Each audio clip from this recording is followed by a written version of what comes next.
안녕하세요. 2부 시작하도록 하겠습니다. 저는 에듀플렉스 연계자원 김아영 선임 매니저고요. 2부 윈터스쿨 안내 말씀드리도록 하겠습니다. 처음에는 왜 윈터스쿨을 해야 되는지 중요성에 대해서 얘기를 할 건데요. 많은 학부모님들이 오늘 윈터스쿨 세미나 들으러 오시고 1부도 열심히 들어주셨을지 정말 아이들한테 중요한 거는 알고 계신데 그래서 어떻게 보내야 하느냐는 좀 잘 모르시고 계신 분들이 많으신 것 같아요. 학생들도 그렇고. 그리고 사실 학생들 맨날 학원 다니고 학교 끝나고 이러면 얼굴 볼 시간도 많이 없으시죠. 우리 아이들은 엄마 아빠 얼굴 볼 시간도 없이 맨날 열심히 하고 오는데도 생각만큼 막 성적이 안 나오기도 하고 그런 모습, 자녀의 모습을 보시면서 좀 속상하실 때도 있으셨을 거고 이게 열심히 하는 만큼 결과가 나오는 친구랑 내가 하는 거에 비해서 결과가 잘 안 나오는 친구랑 차이는 결국 자기주도학습을 어떻게 하고 있느냐에서 발생한다고 생각하거든요. 지금 서울대에서 명예교수 하고 계신 분들도 자기주도학습이 이만큼 중요하다라고 항상 강조를 해주세요. 에듀플렉스에서 추구하는 자기주도 학습은 원래 기존에 알고 계신 거랑 조금 다르신데요. 보통 자기주도 학습하면 자습을 가장 많이 떠올리시거든요. 그러면은 혼자 공부하는 게 결국 자기주도 학습 아니냐, 스스로 공부하는 게 자기주도 학습 아니냐 이렇게 많이 생각을 해주시는데 저희가 생각하는 에듀플렉스에서 추구하는 자기주도 학습은 스스로 일단 목표를 수립을 하고 예를 들면 내가 어느 직급을 점수를 받고 싶다 이런 단기 목표부터 그래서 장기적으로 어느 대학교 무슨 학과를 진학을 하고 싶다 이런 단기 목표를 설정을 하고 그럼 그거에 필요한 성적대나 내가 받아야 하는 그 성적을 받아야 하는 거에 맞춰서 어떤 방법으로 학습을 해야 되는지나 계획을 수립을 하고 그 계획에 맞춰서 공부를 하는 것들을 실천을 하고 마지막에 내가 한 거에서 어떤 부분은 좀 효과적이었고 부족한 부분은 뭐였는지 그러면은 그 다음 계획에서는 내가 어떤 부분을 더 보완을 해서 작성을 이제 할지 그런 것들을 마지막에 피드백까지 해서 그 다음 계획에 반영하는 것 이 전반적인 과정이 저희가 추구하는 자기주도 학습입니다. 처음에 이제 학생들도 그렇고 학부모님들도 그렇고 에듀플렉스가 다른 그 일반 단과 학원이랑 조금 다르다 보니까 처음 보내실 때는 여기는 도대체 뭐 하는 곳인가 이렇게 생각을 많이 해주시는데 저희가 추구하는 모든 프로그램은 이 과정을 따라서 간다고 생각해 주시면 되실 것 같고요. 지금 겨울방학을 이제 코앞에 두고 있고 사실 이렇게 1년이 지나가게 되는데요. 그 고등부를 이제 입학을 하게 되면 3월 초에 이제 3월 말에 모의고사가 있죠. 3모가 있고 중간고사 보고 나서 또 6모 보고 나서 기말고사 그리고 여름방학 같은 경우는 이 주변 고등학교들이 특히 좀 많이 짧은 편이에요. 한 달이면 되게 긴 편에 속하고 보통 3주거나 3주가 채 안 되는 경우들도 많이 있었거든요. 그렇게 짧은 여름방학 보내고 나면 학기 중 끝나고 나서 또 바로 되는데 사실 겨울방학에다 별표 스티커를 해놓았던 이유가 앞에서 이제 모의고사의 중요성을 휴미자님이 말씀을 많이 해주셨을 건데 그리고 지금 내신만 하더라도 모의고사 스타일로 나오다 보니까 이게 내신이랑 모의고사가 완전히 별개가 아니다라는 내용을 말씀해 주신 걸로 알아요. 근데 그렇게 모의고사가 중요한데 사실 우리 아이들은 수행평가 준비하고 뭐 몇 번 기필평가 준비하고 이러다 보면은 사실 실질적으로 본인의 기반을 쌓을 수 있는 모의고사 학습을 할 수 있는 시간이 학기 중에는 생각보다 많이 없어요. 그리고 매니저가 이제 모의고사가 이만큼 중요하니까 어떻게 텀 스케줄러를 작성을 하자라고 해도 자기는 이렇게 몇 주 모의고사 공부를 해서 나올 것 같지 않으니까 그냥 바로 내신 텀으로 돌리고 싶다 이렇게 주장을 하는 학생들도 있는데 그래서 내신 텀으로 바꿔주면 그만큼 열심히 하느냐? 아니요.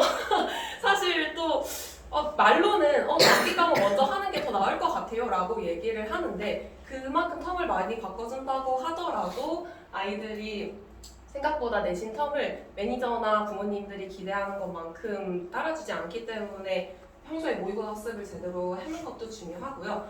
학기 중에는 이만큼 시간이 없다 보니까 겨울방학이 그거를 가장 보완하기 좋은 시간입니다.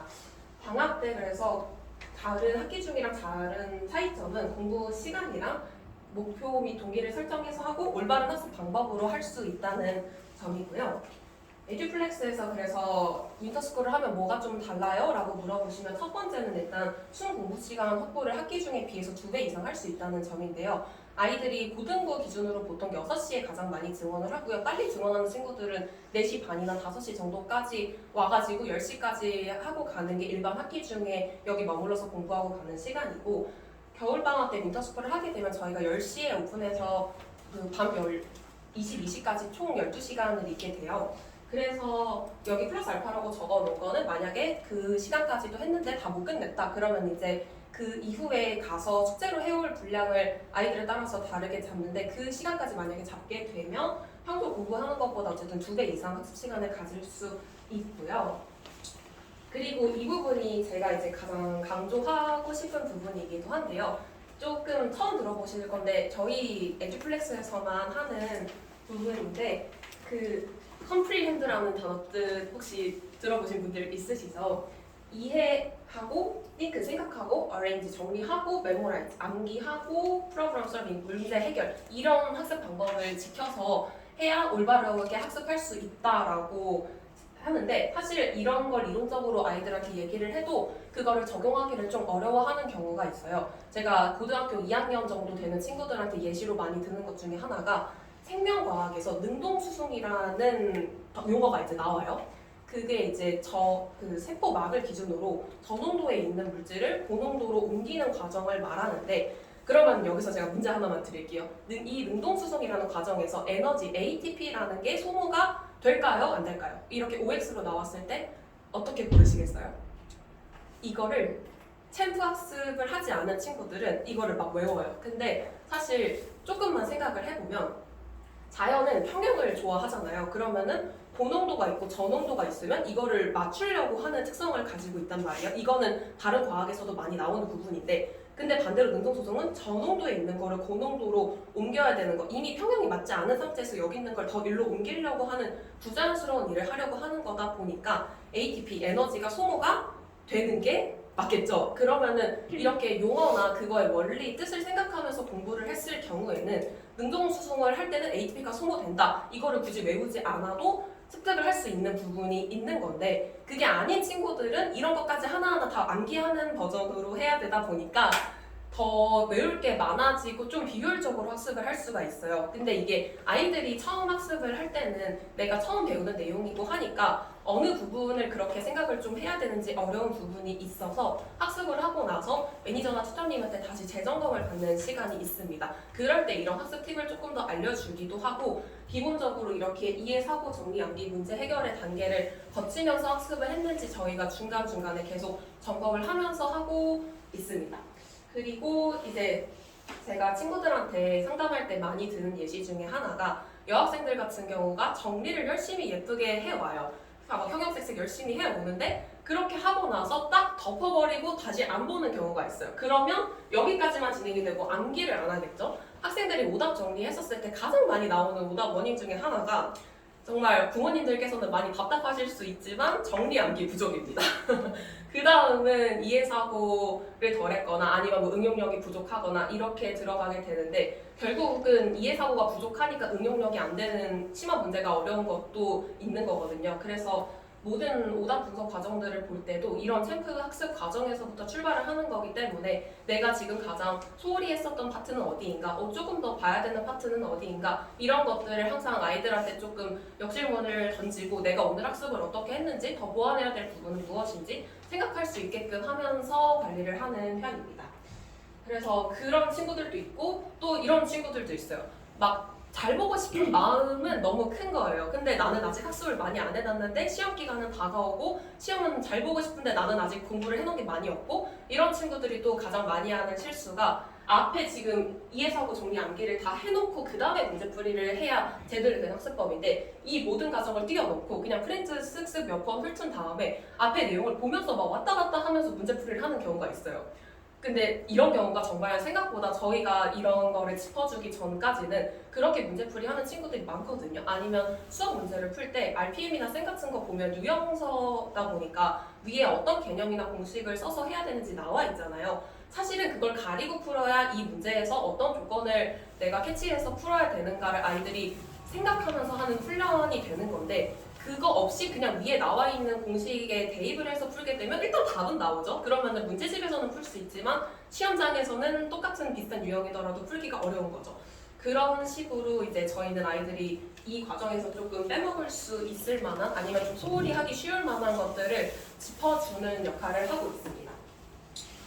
에듀플렉스에서 또 윈터스쿨을 했었을 때 그냥 다른 일반 학원에서 했었을 거랑 또 다른 점이 아까 저희가 추구하는 자기주도학습은 목표, 계획, 실천, 점검 이 네 가지의 과정을 한다고 했었고 저는 이 중에서 일단 제일 첫 번째 시작이 목표니까 목표 설정을 어떻게 하느냐가 또 되게 중요하다고 생각을 하거든요. 와가지고 10시간 동안 자기주도 학습을 하고 제가 뒤에 가서도 말씀드릴 건데 매니저랑 1대1 개별 맞춤으로 텀 스케줄러라고 해서 일일 계획표를 세울 거예요. 그거를 쓰고 나서 매니저랑 정기 상담을 하면서 목표 수립을 하고 그리고 필요에 따라서는 부족한 과목을 개별지도 수업을 통해서 티칭으로 보완을 할 수 있습니다. 그리고 공부해오고 나서 아까처럼 그 역질문을 통해서 친구가 공부한 내용 중에 부족한 내용이 없는지 아니면은 추가로 더 설명이 들어야 된다 그러면은 이 DC 시간 역질문 점검 시간을 통해서 모르는 거를 해결하는 시간을 가지기도 합니다. 앞에서는 되게 간략히 설명을 들어서 여기서 조금 더 자세하게 말씀을 드릴게요. 저희가 그 프로그램이 총 3개인데 상담 관리가 한 세트라고 보시면 되시고요. 수업이 필요한 친구들이 개별 지도로 총 2개 프로그램이라고 생각을 해주시면 되세요. 먼저 저 같은 매니저가 하는 상담 관리 먼저 말씀을 드릴게요. 앞서서 목표 설정을 해야 그 다음에 계획 수립을 하고 실천을 하고 피드백을 할 수 있으니까 목표 설정을 하는 상담 같은 경우도 진행을 하고 이런 상담 주제 같은 경우는 사실 되게 다양하기도 해요. 학습 계획을 수립하는 텀 스케줄러 작성법 및 학습 방법을 알려주는 걸로 들어갈 수도 있고요. 시험 기간에 따라서는 단기 목표, 내가 무슨 과목을 몇 등급을 받고 싶고 그럼 전략 과목을 뭘로 세팅을 하고 우선순위를 뭘로 해야 되는가 그리고 내가 만약에 이 과목을 무슨 몇 등급까지 올리고 싶다면 어떤 방법을 써야 좀 더 유효할까 이런 것들을 생각을 해보면서 친구들이 보통 한 4주 정도 남았을 때 목표 수립을 하거든요. 그렇게 하면서 과목별로 내가 이 학습법은 꼭 지키겠다라고 적어놓은 게 있으면 한 시험 1, 2주쯤 남았을 때 매니저가 그 세웠던 목표 선언서를 다시 한번 가지고 와서 이 중에서 네가 지키고 있는 건 뭐 같아? 지금까지 조금 더 보완한 점은 뭐고 앞으로 좀 더 지금까지 세웠지만 잘 실천하지 못했던 점은 뭔 것 같아?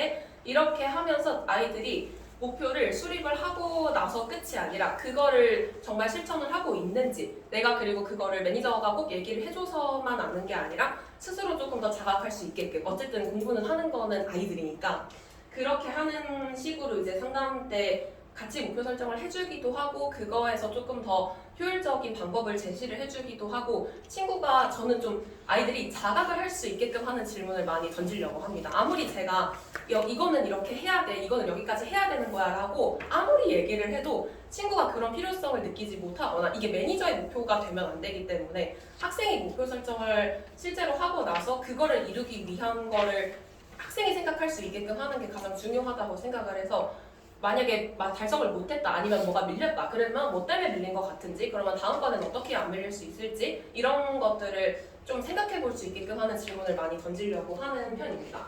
그렇게 목표 동기부여 상담을 진행을 할 수도 있고요.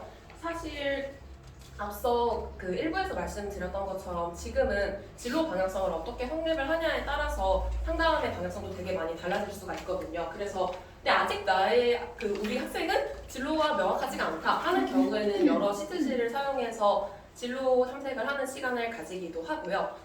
그거에 만약에 어떤 특정 학과를 선택을 하는 게 너무 어렵다 그러면은 몇몇 계열부터 설명을 해준 다음에 그 계열에서 선택할 수 있는 학과에 대해서 설명을 해주기도 하고 만약에 계열만 선택을 하더라도 어떤 선택 과목들을 들어야 되는지는 큰 그림은 나오거든요. 그러면은 이제 보통 고1 때 이제 선택 과목을 거의 선택을 먼저 하는 편이다 보니까 그쪽에서 이런 선택 과목을 고르면 어디까지 할 수 있어. 근데 만약에 너가 이쪽 분야로 가고 싶으면 이 선택 과목은 꼭 들어야 돼. 이런 것들을 상담을 해주는 편입니다. 이게 계열별로 아까 들으셨듯이 대학별로 꼭 들어야 되는 선택 과목이 다 달라요. 그렇기 때문에 친구가 어떤 진로 방향성을 확립하냐에 따라서 얘한테 얘기해주는 내용이 다 다르다 보니까 그래서 매니저랑 하는 정기 상담은 다 1대1로 들어가게 되고요. 그리고 변화하는 입시 상황 알려주기 이런 거에서는 예를 들면 이런 거죠. 작년에는 이화여대가 1차 고교 추천 전형에서 1차는 성적을 80% 보고 2차에서 면접 20% 보고 최저 없이 수능 최저 없이 그렇게 해서 선발을 했었어요. 근데 올해는 또 바뀌었었던 게 똑같은 전형인데 교과 전형인 것도 똑같아요. 근데 이제 교과 100%로 바뀌고 최저가 2합 5로 새로 생겼어요. 그러면은 최저가 없었다가 생겼을 때는 전체 그 최종 등급 컷이 어떤 차이가 있으실 것 같으세요? 최저가 없었다가 생겼어요. 그러면 등급 컷이 높아질까요? 낮아질까요?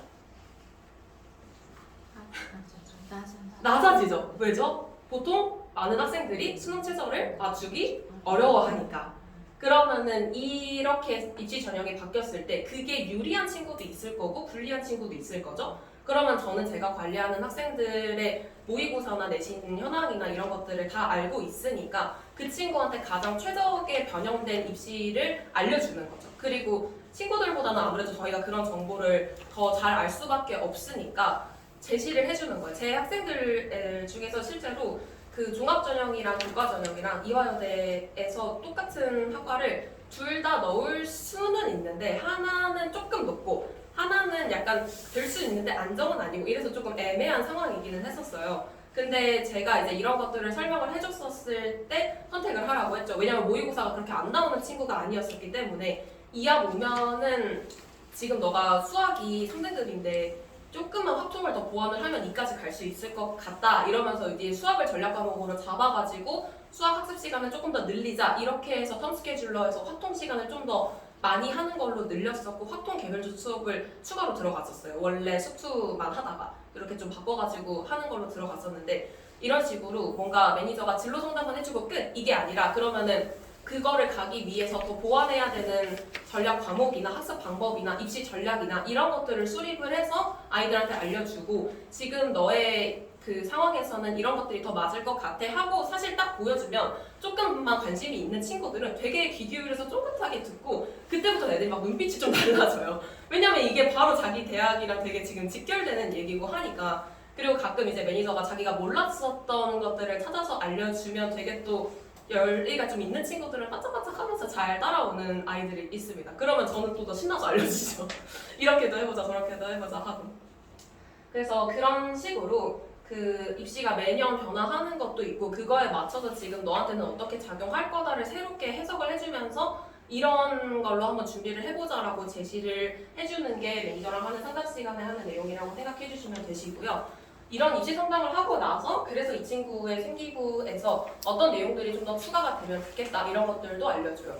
이게 대학에서 뭐 이제 진로에서 뭐 자기주도 학습 가능성이나 진로 역량이나 학습 역량이나 공동체 역량 이렇게 나눠가지고 크게 4가지 카테고리에서 보는데 이것도 대학별로 학습 역량을 얼마나 넣을지 진로 역량을 얼마나 넣을지 퍼센테이지가 달라요. 그러면은 내가 만약에 넣고 싶은 대학이 진로 역량을 더 많이 반영을 한다? 그러면은 그 내용을 조금 더 추가적으로 쓰자라고 전략을 제시를 해주는 거죠.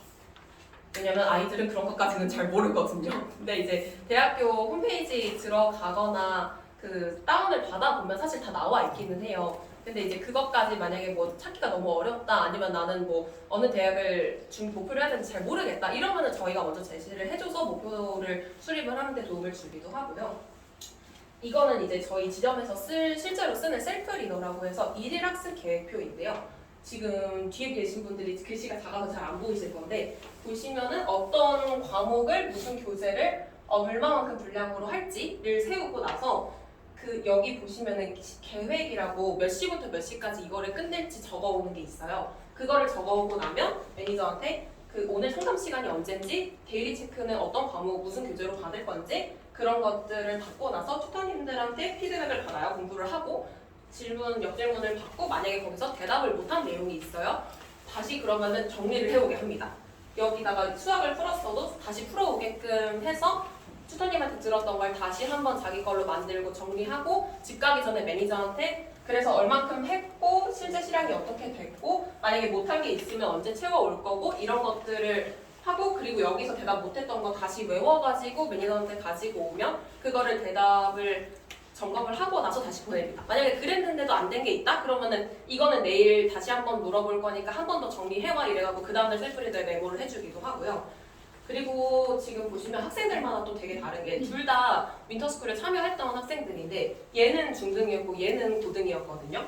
학습 양 양을 보면은 이게 지금 더 많아 보이고 더 적어 보이실 수 있어요. 근데 이제 교재를 보거나 내용을 보거나 여기도 보면은 이 친구는 하나를 학습할 때 한 1시간 반에서 2시간 정도 한 과목을 오래 길게 하는 학습을 했죠. 왜냐면은 모의고사를 준비해야 되니까 그만큼 한 과목을 80분, 100분 이렇게 길게 집중력을 유지하는 학습이 필요하니까 일부러 그렇게 학습 시간을 설정을 한 거고, 이 친구는 윈터스쿨을 처음 하는 시기였어요. 중학생이고 하니까 열심히 해야 되긴 하는데 이 시간을 버티는 게 되게 지루하고 힘들고 하니까 조금씩 끊어서 여러 개를 끝낸다는 성취감을 느끼게끔 하려고 일부러 이렇게 계획을 수립을 했던 거예요. 이런 식으로 학년에 따라서 친구의 학습 현황이나 현재 마음에 따라서 그 학습 계획이 다르게 들어가게 됩니다. 그래서 중고등을 일부러 하나씩 가져왔었고, 이거는 저희가 시험 끝나고 나서 실제로 제 학생들 리뷰했었던 시트지를 일부 가져온 내용인데요. 보시면은 그 학교에서 내신 수업은 결국 학교 선생님들이 출제를 하시는 거잖아요. 그러면은 이제 부모님들이나 매니저나 다 알고 있어요. 학교 수업을 열심히 듣는 게 일단 첫 번째라는 걸. 근데 사실 아이들한테 수업 리뷰 노트 써오라고 하거나 실제로 과목별 집중 시간을 물어보면 자기가 듣고 싶은 과목만 열심히 들었거나 아니면 뭐 그 선생님 그냥 PPT 보고 읽어요. 맨날 교과서 보고 읽어주셔서 별로 학교 수업이 도움이 안 돼요. 이러면서 잘 안 들어오는 친구들이 있거든요. 근데 그것부터 어쨌든 잡아야 되는 거다 보니까 왜 그걸 열심히 들어야 되는지를 평소에 설명도 해주고, 실제로 아이들이 10점 만점에 내가 몇 점 정도로 수업 집중도를 들었던 것 같은지를 매겨보게 합니다. 이렇게 하면서 아이들한테 계속 질문을 던지고 평소 나의 학습에서 고쳐야 될 점이 무엇인지, 보완해야 될 점이 무엇인지 아이들이 좀 자각할 수 있게 하는 시트지라고 보시면 되시고요. 평소 학습 방법이랑 내가 이번 시험에서 좋아진 점, 나아진 점 이런 것들을 쓰면서 조금 더 효능감을 올리기도 하고, 여기서 만약에 매니저랑 약속한 부분을 잘 지켰다? 그러면 이제 칭찬도 해주고, 근데 반대로 이렇게 봤었을 때 영어 외부 추가 지문이 나왔었는데 그 지문이 교과서 학습보다는 좀 부족했었던 것 같다. 그리고 문법에서 영작에서 좀 어려워서 그 부분을 틀렸다. 그러면은 다음 시험에서 이거를 보완을 해야 되니까 잘 가지고 오자, 이런 것들이나 그 기본 공식이나 이런 것들을 다 맞췄었는데 예전에 후행 학습으로 전 학년에 배웠었던 것들이 내가 좀 잊어버린 부분이 있다. 그러면은 이거는 우리 이번 방학 때 이 파트만 다시 한번 후행 학습을 돌리자. 이런 식으로 그 다음 계획을 수립하는 데 반영을 하는 시트지라고 보시면 됩니다.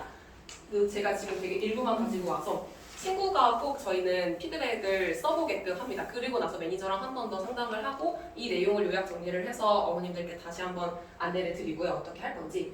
이거는 또 다른 시트지인데요. 만다라트 목표 선언서라고 보신 적 있으시죠? 어떤 목표를 하고 싶은 거를 제일 그 가운데 봐가지고 그 다음에 내가 이거를 달성하기 위해서 꼭 해야 되는 것들. 이 친구가 3학년 올라갈 때 작성한 거여서 3학년 내신 챙겨야 되고, 생기부 보완해야 되고, 멘탈 잘 잡아야 되고, 생활습관 개선해야 되고, 이렇게 큰 카테고리를 나눠놓고 그 중에서도 내가 그런 생활습관 중에서는 쉬는 시간에는 핸드폰 하지 말고 뭐 좀 더 하기, 이런 것들이나 폰 통제하기 하고 구체적으로 친구가 조금 더 달성해볼 행동 수칙 같은 것들을 적어보게끔 했거든요. 상담 시트지는 되게 다양한 거를 써가지고 그때 그 친구한테 가장 필요하다고 생각되는 상담 시트지를 미리 준비를 해서 하는 편입니다. 사실 어떤 상담을 하더라도 매니저는 약간 이 상담을 어떻게 끝마치고 싶다는 상담 목표랑 의도는 분명히 있어요. 그게 제가 원하는 대로 아이들이 반응을 따라와줄 때도 있고, 의욕이 좀 없으면 그만큼이 안 나올 때도 있지만, 어쨌든 중요한 거는 본인들의 현재 학습 현황을 자각을 하면서 내가 그 다음으로 나아가기 위해서는 무엇을 좀 더 보완을 해야 될지 이거를 제시를 해주고 따라오게끔 하는 게 매니저의 역할이라고 보시면 되시고요. 이거는 제가 실제로 요번에 고3 친구들 졸업했었던 그 이제 졸업할 예정인 친구들 생기부를 일부 조금 가져온 부분이었는데요. 보시면은 이 친구가 고등학교 2학년 여름방학 때쯤 왔었는데 그때는 진로 방향성이 막 엄청 명확하게는 없었어요. 그냥 원예나 생명 쪽, 뭐 지구과학 쪽 이런 것들을 과탐을 수강을 하고 있었고, 그냥 원예학과 식물이 좋아요 저는 막 이러고 있었거든요. 근데 그렇게만 했었을 때 더 한 게 없으니까, 그러면은 그 경쟁률이랑 이런 거 생각했었을 때 너가 원예가 괜찮다고 하면 환경학과는 어떻겠냐, 환경공학과는 어떻겠냐 이렇게 해가지고 그때부터 2학년 2학기 때부터 수립을 했었고, 이게 국민대는 또 보면은 그냥 환경학과가 아니라 도시환경공학과라고 이름이 세팅이 돼 있어요. 근데 이 친구가 또 국민대를 되게 가고 싶어 했거든요. 그러면은 일반 환경에 대한 내용만 넣어놓는 게 아니라 도시공학 관련된 내용들로 생기부 세팅을 해보자 라고 해가지고 추가한 내용들이 이런 부분들이었고요. 보시면은 지금 이쪽 분야에서 내가 되게 관심을 가지고 논문이나 이런 자료들을 찾아보지 않은 이상 뭐 패시브 디자인, 액티브 디자인 얘네들이 환경적으로 어떤 장단점을 갖고 있는지나 여기 보시면 사실 저도 이 친구랑 그 준비하면서 처음 알게 된 내용들인데 이런 부분들이 교수님들이 이제 딱 보면 아시거든요. 왜냐면 이쪽 분야에서 이제 떠오르고 있는 파트니까 이거를 이제 생기부에 넣어왔다는 건 얘가 명확한 진로 방향성을 가지고 준비했다는 게 이제 드러나는 거죠. 저희의 역할은 이제 이런 거예요. 아이들이 이제 그 생기부를 채우려고 할 때 보통 이게 또 수행이나 그 선생님들이 써오라고 하는 보고서에 이제 들어가야 되는 내용들이란 말이에요. 근데 이거를 준비하는 시간이 되게 또 촉박하기도 해요. 근데 애들이 막 이제 또 시험 끝나고 그 방학하기 한 2주 전에 막 이런 거 하라고 하면 자발적으로 참여를 안 해요. 그러다 보면 생기부에 들어갈 수 있는 내용도 막 못 넣고 이러다 보니까 저희는 그때 이제 이런 거를 많이 시킵니다. 그리고 친구 생기부 1, 2학년 때 써놨던 내용 보면서 소래고 같은 경우는 3학년 때 아예 프로그램을 잡아가지고 내가 1, 2학년 때 해놨던 거에 조금 더 플러스 알파 해서 심화 탐구를 할 수 있을 만한 것들을 만들어줘요. 근데 이것도 모든 아이들이 하는 건 아니고 그거를 선택을 해서 팀별로 꾸려가지고 신청을 해서 매달 뭘 제출을 하는 학생들만 그렇게 반영을 해주시게끔 하시거든요. 그러면은 이제 저희는 아이들 생기부 보고서 어떤 내용을 조금 더 디벨롭을 해보자. 그리고 우리가 진로 역량을 조금 더 채워야 됐었으니까 무슨 도서를 넣어보자. 이런 것들을 같이 잡아주고 내용을 넣어주는 거라고 생각하시면 되세요. 그래서 요거를 봤었을 때도 지금 뭐 어떤 간호사가 되고 싶은지 그리고 그걸 위해서는 내가 어떤 노력을 조금 더 해야 되는지 이런 느낀 점이나 앞으로의 행동 같은 것들도 조금 더 드러날 수 있게끔 생기부를 쓰게 피드백을 해주고 있습니다. 그리고 이제 고3 때까지 만약에 여기를 다니면서 관리를 하게 됐을 경우에는 저희 지점 같은 경우는 이 친구가 갈 수 있는 대학교 학과 그리고 전형 그 일정이랑 1단계에서 뭘 반영하는지 성적 보시면 전과목을 반영하는 데가 있고 국영수 4를 반영하는 데가 있고 이거에 따라서 친구들 성적이 같은 애더라도 다르게 산출이 되니까 어떤 부분이 좀 더 유리할지 그리고 작년 경쟁률이랑 커트라인 그다음에 충원율 이런 것들까지 계산을 해서 여기가 상향이다, 적정이다, 하향이다 이렇게 나눠가지고 이 중에서 이제 6장을 고를 수 있게끔 좀 수식카드 작성을 도와주고 있습니다. 이게 대학이 하도 많고 하다 보니까 저희가 아이들한테도 계속 얘기하고 어머님들한테도 중간중간 공유 드리는데 잊어버리세요. 너무 많으니까 까먹으시고 이래서 한 번 더 정리해서 9월 모의고사 보고 나서 이렇게 공유를 해드리는 편입니다. 그리고 네 보시면은 이 친구는 이제 그 조금 더 모의고사 성적이 잘 나오는 편이었어가지고 면접을 보지 말고 조금 더 최저를 빡센 데를 넣자 이렇게 해서 지금 1차 합격 발표 없이 수능 최저해서 12월 달에 나오는 걸로 구성을 했고 이 친구 같은 경우는 3점 초반 성적대였었기 때문에 그렇게 가기에는 리스크가 있으니까 종합전형으로 면접 준비를 해서 가는 방향으로 잡아서 지금 이렇게 있는 거고요. 그래서 아이들마다 이렇게 입시 전략이 다르니까 그거를 할 수 있게끔 하는 게 상담 시간에 하는 일이고 관리는 저희가 포트폴리오라고 해서 6개월 단위 학습 플랜이 있어요. 이거는 그 학생을 담당하게 되면 매니저가 조금 더 머릿속에 구상을 해놓고 필요시 예비 고1이나 예비 고3 학부모님들께는 이거를 공유를 드리는 편입니다. 그러면 이대로 이제 한 달치 학습 계획이 나옵니다. 그리고 이거를 보고 나서 친구들이 매일 셀프 리더를 1일 학습 계획표를 써오는 구조라고 생각을 해주시면 되세요. 그리고 요거를 학습을 할 때도 아이들마다 똑같이 들어가는 게 아니라 만약에 고3으로 올라가는 학생이다. 그래서 문학 독서를 해야 되고 지금 이번 연도까지는 아직 엄매랑 화작이 나눠져 있었으니까 엄매를 선택한 학생이다. 그러면 이제 그렇게 나눠가지고 화작이랑 문학 엄매를 할 수 있게 세팅을 해놓고 일주일에 한 번은 모의고사를 보는 시간으로 세팅을 해놓는 겁니다. 근데 이거는 모든 친구들이 다 이렇게 들어가는 거는 아니고 그거를 조금 더 이 정도의 학습량을 소화할 수 있는 학생이다 하면 넣고 만약에 아직 그렇게까지 하기가 조금 어렵다 하면 학습량을 좀 더 조절을 해서 넣는 편이고요. 이거는 셀프학습 시트지 맞춰가지고 이렇게 정리를 하는 부분이 있습니다.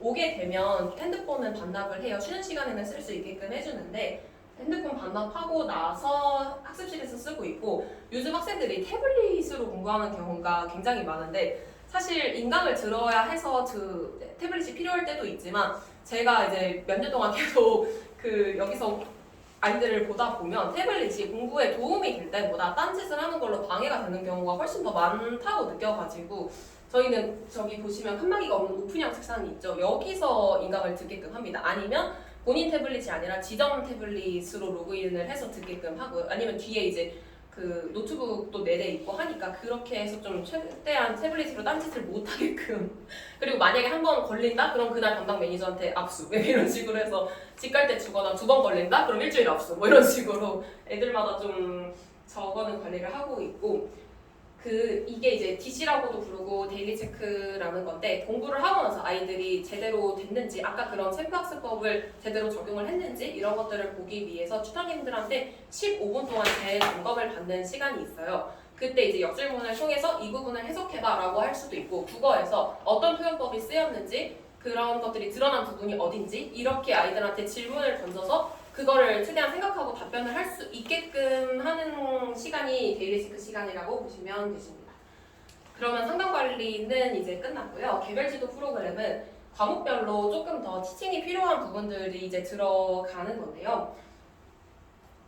이제 단과에서는 이렇게 앞에 나와서 선생님이 막 설명을 하시면 앞에 이제 애들이 좀 풀고 이렇게 하는 거잖아요. 근데 그랬을 때의 장점은 진도를 빨리 나갈 수 있어요. 일단 애들이 이해를 하든 못하든 선생님이 빼야 되는 진도가 있으니까 그거를 이제 막 나가죠. 그리고 숙제를 왕창 내주죠.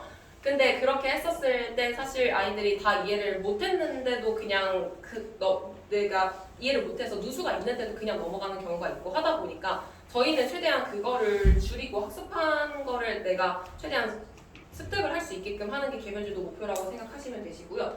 튜터님 한 분의 학생 3분을 1대3 수업을 하게 됩니다. 이거는 개별 수업이다 보니까 각 학생들의 과목이나 교재나 이런 거는 다를 수 있어요.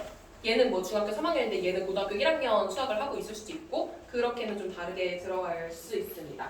학생들이 최대한 생각을 하고 스스로 설명을 해보게끔 역질문을 던집니다. 처음부터 무조건 튜터님이 다 설명을 해주시지 않으시고요.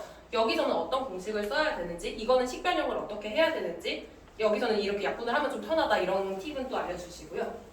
총 7단계로 이루어져 있는데요. 체크 테스트라고 해서 그 전 시간에 배웠던 문제를 일부 숫자만 바꿔서 비슷한 유형으로 다시 내요. 그러면은 저희는 저거를 보고서 이 친구가 전 시간에 했었던 내용을 얼마나 복습을 해왔는지를 사실 체크를 할 수 있는 부분이고요. 수업을 나가기 전에 학습 목표 설정해서 오늘은 무슨 단원을 배울 거고 어디까지는 나가자 이렇게 하고 나서 수업을 하게 되고 순회를 하시면서 튜터님들이 이 친구랑 좀 보고 나서 다음 친구를 순회하고 돌아오는 과정에서 미션을 줍니다. 이쪽 페이지까지 해놓고 나 갔다 와서 이 문제 물어볼 거니까 여기까지 풀고 나한테 이거 설명해줘 라고 하고 이제 다른 친구 순회하고 돌아와서 자 이제 이거 설명해보자 하고 맞는 부분이 있으면은 몇 개 역질문 하고 넘어가고 조금 부족한 부분이 있으면은 다시 설명을 해주시는 편입니다. 그리고 설명하고 넘어가는 게 아니라 그거 다시 한번 노트 정리해오기 이런 것들을 또 과제로 내주시고요. 다 하고 나서는 메타노트라고 이렇게 친구들이 수업을 하고 나서 저희한테 검사를 받고 가야 돼요. 만약에 상담관리랑 개별지도를 둘 다 하는 학생이다. 그러면 담당 매니저한테 써와가지고 받게 되고 이 친구 같은 경우는 체크 테스트를 틀렸던 거죠. 그러면은 이거를 다시 문제를 쓰고 풀어와서 매니저한테 엔딩 체크 시간에 설명을 해주고 갑니다. 근데 만약에 설명이 미흡했거나 뭔가 틀린 부분이 있었다? 그러면 다시 풀이하고 갑니다. 그 설명을 할 수 있을 때까지 다시 재체크를 하는 편이고요. 요즘은 학부모님들한테 온라인 학습 기록표를 따가지고 같이 공유를 드리고 있습니다. 그러면 진도를 어디까지 나가고 숙제를 얼마큼 해오고 CT를 얼마나 맞췄는지까지 다시 공유가 드리는 게 좀 가능하니까 현재는 그렇게 진행을 하고 있고요. 저희가 이 내년 1월 5일부터 월요일부터 26일 목요일까지 윈터스쿨을 진행할 예정이고 시간은 10시부터 10시로 예정되어 있습니다. 그리고 금액이 조금 다른데 처음 에듀 오셨을 때 부모님들이 조금 헷갈려 하시는 게 윈터스쿨 10시부터 10시까지 하고 싶어요 라고 하시면 그거 한 달 금액이 40만 원입니다 라고 하셨을 때 그럼 2달에서 80만 원이 전체 비용인 줄 아시는 경우가 가끔 있으셔가지고 상담 관리를 해야 윈터스쿨을 할 수가 있고요. 상담 관리만 하고 만약에 윈터스쿨을 안 한다라고 하면 방학 중에는 4시간만 학습을 합니다. 2시에 와서 6시에 가거나 6시에 와서 10시에 가거나 근데 만약에 10시부터 10시까지 조금 더 오래 학습을 많이 하고 싶어요 하시면은 윈터스쿨까지 같이 신청을 해주시면 되시고요. 그리고 이게 지금 제가 4회나 5회라고 남겨놓은 게 학기 중에 저희가 주 4회를 하더라도 오늘처럼 토요일, 일요일까지 증원을 해서 뭐 꼭 4번만 나오는 게 아니라 이런 시험 기간에는 6번, 7번 증원을 하게끔 최대한 많이 나올 수 있게끔 세팅을 하는 편이에요. 근데 방학 때는 주 4회면 일주일에 뭐 월요일부터 목요일까지 4일 이렇게 있고 만약에 월요일부터 금요일까지 다 나오고 싶다 그러면 이제 주 5회를 추천을 드리고 있습니다.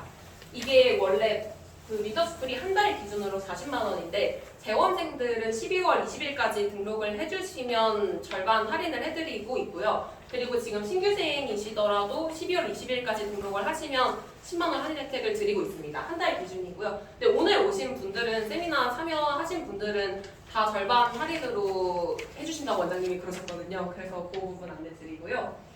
저희가 윈터스쿨을 오게 되면 그 항상 오전 프로그램을 기획을 해둬요. 그냥 오자마자 매니저한테 받고 나서 학습 들어가서 공부해 이게 아니라 저희가 몇 년 이제 해보다 보니까 오전 시간이 아이들이 가장 많이 졸고 학습 시간을 제대로 활용을 못한다고 생각이 들어서 그때는 단체로 이제 그 수학대왕이라는 프로그램에서 그 지구가 틀렸었던 것들 오답을 재풀이하는 시간을 가지고요. 그리고 그 마더통 미니 모의고사라고 노란색 책 있거든요. 되게 20분 안에 짧게 풀이할 수 있는 모의고사가 있는데 그거를 오전 시간에 풀게끔 합니다. 요일을 좀 나눠가지고 이게 총 24회다 보니까 딱 방학 기간에 그 다음 학년 거 풀어보기가 좋거든요. 그래서 그거를 넣고 금요일에는 사실 일부러 비워둔 게 이게 이 시간 이렇게 해놔도 애들이 만약에 열심히 참여를 안 했거나 아니면 좀 졸았거나 늦었거나 아니면 열심히 했는데도 양이 많아서 다 못 끝냈거나 하는 경우에는 무조건 밀려요. 그래서 그거를 밀리지 않고 이 시간에는 이때 다 못했던 거를 끝내고 가는 버퍼 시간을 하나 만들어 두었고 그 다음에는 식사하고 나서 매니저한테 스타트 체크 받고 개별 공부하고 필요시 수업 받고 DC 받고 상담하고 그렇게 마지막에 한 번 더 엔디 체크로 확인 받고 그리고 집에 간다고 보시면 돼요. 윈터스쿨 때 현재 주말은 운영하지 않고 있고요. 이렇게 20분 미니 모의고사랑 수학대왕으로 지금 현재는 들어가고 있고 그 원래 저희가 오전 일주일에 한 번 정도는 모의고사를 보게끔 하는 거를 웬만한 고등부는 다 텀에 들어가게끔 스케줄을 짜는 편이에요. 근데 이것도 학생들 따라서 만약에 아직 기반학습이 너무 안 돼서 국어, 영어를 80분 이렇게 70분씩 보는 게 조금 어렵다 하는 친구들은 일단 그런 기반학습부터 할 수 있는 교재를 세팅을 하고 그럼 우리 언제 한 번은 1월달 끝나고 이때는 한번 봐보자 이렇게 들어갈 수도 있고요. 반대로 지금 모고학습이 너무 절실하고 시간 관리를 많이 해야 되는 학생이다. 그러면 일주일에 최소 한 번에서 그 이상 더 들어갈 수도 있습니다. 그거는 친구들의 학습 현황에 따라서 매니저랑 개별적으로 얘기하면서 맞춰갈 부분이고요. 네, 이거는 저번 윈터스쿨 때 저희가 실제로 오전 프로그램 때 아이들 풀어봤었던 거 제가 일부 사진 조금 가져왔던 부분이고 이런 식으로 틀린 거 다시 고치고 넘어가게끔 합니다. 한 번 더 정리해서 말씀드리면 증언하자마자 일단 휴대폰 앞에다가 무음으로 해놓고 제출해두고 그 다음에 들어가서 매니저랑 펀스케줄러 작성했던 대로 1일 셀프리더 계획을 써옵니다. 근데 이게 분량만 쓰는 게 아니라 내가 무슨 과목을 먼저 학습을 할 거고 언제까지 그 과목을 끝낼 거고 이런 시간 계획도 같이 잡게끔 합니다. 그리고 나중에 매니저한테 점검을 받을 때도 실제 내가 계획한 시간 안에 끝냈는지 그거보다 만약에 빨리 끝냈다 그러면은 그 다음에 학습을 할 때는 그 과목을 할 때는 저번에 걸리던 시간만큼 잡게끔 하는 거고 반대로 내가 원래 예상했던 시간보다 너무 오버해서 늦게 끝났다 그러면은 애초에 분량을 너무 많이 잡아서 그런 건지 아니면 친구가 그때 많이 졸아서 그랬는지 그런 원인을 좀 파악할 수 있게끔 해서 저는 셀프리더를 작성을 할 때 실행률만 체크를 하는 게 아니라 실제 실행 시간 체크 확인을 꼭 강조해서 얘기를 하는 편입니다. 어쨌든 그렇게 하고 스타트 체크를 받고 이게 이제 매니저랑 얘기를 하면서 오늘 상담 시간이 몇 시고 DC 시간이 언제다 오늘 DC는 무슨 과목 무슨 교재로 받자 그리고 뭐 학기 중이다 그러면은 무슨 수행평가 나왔고 언제 보냐 만약에 이것도 암기 수행이 뭐 있다 하면은 그러면은 무슨 다음 주 무슨 요일에는 그 다음날 보는 수행평가 과목으로 DC를 받자 이런 것도 이제 얘기를 하는 게 스타트 체크 시간이고 이때 사실 아이들이 공부를 제대로 할 수 있는 기분인가 텐션인가 이런 것들도 좀 보면서 말 좀 붙이면서 오늘 열심히 해보자 이렇게 응원을 하는 시간이기도 하고요. 매니저랑 정기 상담하고 개별주도 수업 맞춤 프로그램 하고 그 DC 받고 나서 엔딩 체크 받고 나면 이제 집에 갑니다. 근데 이때도 만약에 대답을 못한 부분이 있으면 다시 정리하고 외워서 체크 받고 대답해야 갈 수